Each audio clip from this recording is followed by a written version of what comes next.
Ал енді сонымен мен де бір жаңалықты көрсетіп жіберейін. Бұл негізінде араб елінен келген зат, Қытай ғана. Бұны мынауында енді шаштан айырылған, жартылай таз, мұрты аппақ болып кеткен, мынаның мұрты бояп қойған ғой. Сондайларға жылдам қолданатын.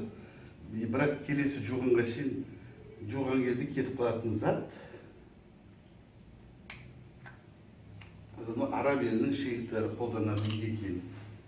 Сонымен мына тұр ғой, мына таздар. Сол таздарды бит. Аппақ қылуға болады. Аппақ деп бұнға қап-қара.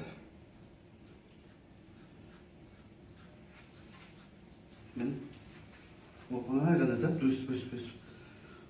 Шашымды қалдырды.